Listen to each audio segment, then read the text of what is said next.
Jawabannya berbeda. Karena apa? Karena yang namanya budaya itu kan kebiasaan kita sehari-hari. Kebiasaan kita otomatis kesukaan kita juga beda tiap-tiap negara.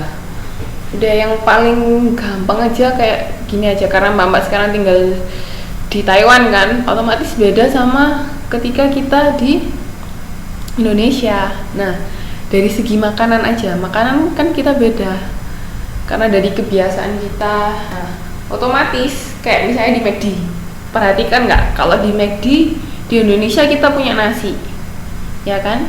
Karena apa? Karena orang Indonesia suka yang namanya makan nasi. Kalau nggak makan nasi katanya belum makan, betul nggak? Nah, tapi kalau di sini orang sini kan nggak terlalu suka yang namanya makan nasi. Nah, oleh karena itu di sini di McD-nya nggak ada yang namanya nasi.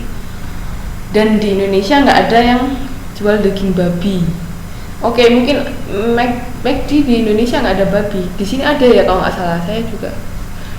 Nah, itu karena beda kebiasaan hidup, beda tatanan hidup, beda kesukaan.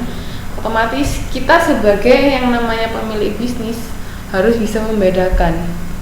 Jadi nggak bisa dipukul sama rata semua negara itu sama.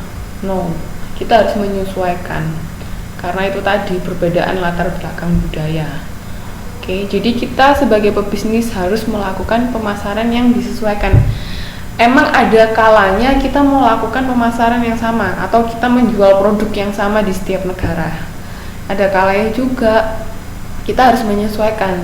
Tapi biasanya kalau untuk pemasaran kita menyesuaikan dengan apa yang negara itu, dengan apa kebiasaan negara itu seperti apa. Nah ini loh, perbedaan yang dapat mempengaruhi pelanggan dalam memilih jasa. Nilai dan sikap berbeda secara lintas budaya. Tadi kan sikapnya, tata krama dan kebiasaan, budaya materi sama estetika. Nah, ini faktor-faktor kenapa kok kita orang-orang di beda negara beda.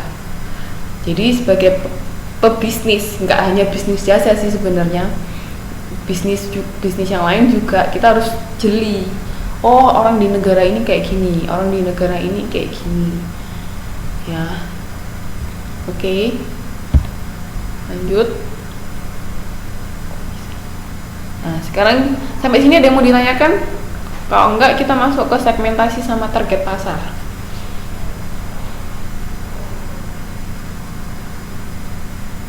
Ada yang mau ditanyakan? Oke, nggak ada ya. Kita lanjut. Kalau enggak ada gitu. Nah ini, jadi nanti kita tuh bakal mempelajari yang namanya segmentasi, positioning, sama marketing mix. Pernah denger yang namanya marketing mix nggak? Marketing mix itu yang 4P itu, place, price, promotion, sama apa satu lupa, produk. Jadi kita memixkan, mengolah 4 itu menjadi satu. Nah ini, jadi kita pertama melakukan segmentasi.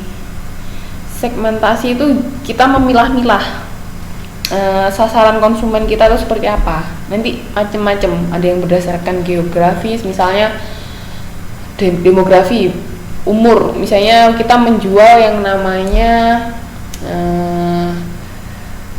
karaoke, misalnya karaoke ya. Malam Mbak, nggak apa-apa, monggo silakan gabung ya. Jadi kita kan karaoke, otomatis karaoke sasaran kita usia berapa? Usia 60, nggak mungkin kan? Karena orang tua mana mau datang ke yang namanya karaoke.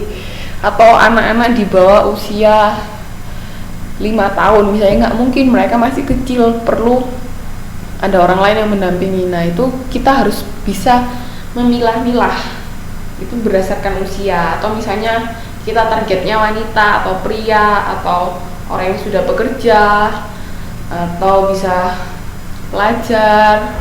Nah itu kita namanya segmentasi pasar ya, kita segmenkan pasar ini seperti ini, seperti ini. Jadi harus sesuai sama yang produk kita. Kita harus jelas kita punya sebuah produk, kita mau masarkannya ke siapa, kita mau jualnya ke siapa. Itu namanya segmentasi. Jadi jangan sampai kita misalnya bikin produk atau kita punya jasa apa tapi nggak jelas sasaran kita siapa. Misalnya jual apa ya, yang melenceng kayak tadi itu karaoke bisa, atau kita jualan bubur ke orang yang nggak suka bubur misalnya, itu kan nggak match namanya. Nah, kita harus detail tahu konsumen kita seperti apa, itu sasaran kita, itu namanya segmentasi. Kalau positioning ini kita gimana membuat image perusahaan kita di konsumen, itu namanya positioning. Jadi kayak misalnya kita punya simbol apa, misalnya perusahaan apa punya jargon apa, nah itu termasuk salah satu positioning. Jadi apa yang bisa kita bikin supaya konsumen itu tahu tentang kita, bisa dari slogan atau atribut apa, misalnya logo, terserah, macam-macam. Nah, ini tadi marketing mix itu yang tadi saya bilang itu ya. Oke, ini cuman bagian awal, kita masuk penjelasan berikutnya. Nah, ini segmentasi pasar, membagi pasar menjadi kelompok pembeli yang terbedakan dengan kebutuhan, karakteristik atau tingkah laku yang mungkin membutuhkan produk yang berbeda. Nah, itu tadi. Jadi satu produk itu kita harus tahu targetnya itu apa, targetnya siapa, bukan targetnya itu apa, targetnya siapa yang akan membeli produk kita, siapa yang akan menggunakan jasa kita, itu harus tahu. Awal kita segmenkan dulu pasar, dari usia atau apa, itu nanti kita bahas lebih lanjut. Lanjut ya, ini definisinya. Nah, ini alasan dilakukan segmentasi pasar. Semakin maju kehidupan manusia, semakin heterogen ya. Masyarakat kan berbeda-beda. Dari satu negara Indonesia aja, karena Indonesia kan termasuk negara yang besar, itu kan orangnya beda-beda. Dari Sabang Merauke beda, apalagi kalau beda negara, lintas budaya itu malah beda lagi. Nah, karena itu kita harus melakukan segmen, jadi jelas siapa sasaran konsumen kita. Sama semakin maju perekonomian, semakin banyak kompetitor. Itu juga, misalnya kita targetnya ke ini, orang lain targetnya ke ini, nah itu kan beda. Jadi kita punya pasar sendiri. Nah, ingat tentang market share yang saya terangkan kemarin. Jadi kita bisa, salah satu cara mendapatkan market share yaitu tadi, kita bisa tahu konsumen kita kayak gimana. Kalau kita bisa rebut, kita bisa dapat pangsa pasar. Jadi perusahaan harus pinter-pinter itu. Pesaing sekarang banyak toh. Ini kenapa nggak bisa di next? Nah, ini segmentasi akan membantu perusahaan untuk meraih competitive advantage terhadap para pesaing. Itu tadi, competitive advantage ini kayak keunggulan apa perusahaan punya apa. Terus ini, sebuah produk mungkin tidak dapat memuaskan semua kelompok masyarakatnya.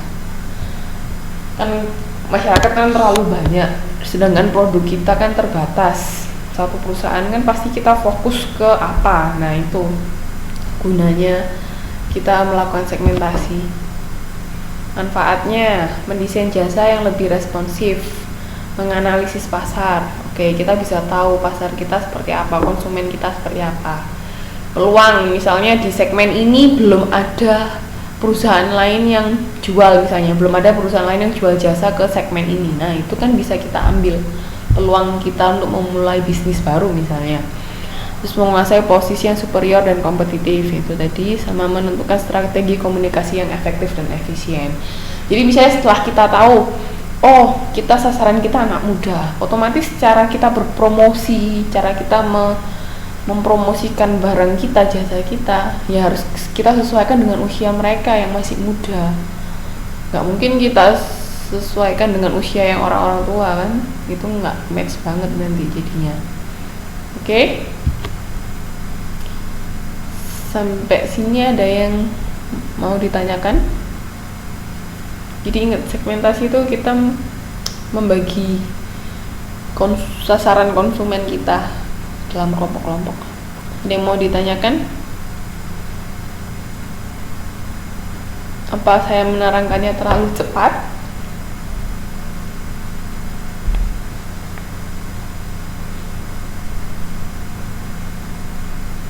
Oke. Kalau nggak ada, lanjut ya. Ini syarat untuk memasuki suatu segmen pasar. Apakah segmen itu cukup besar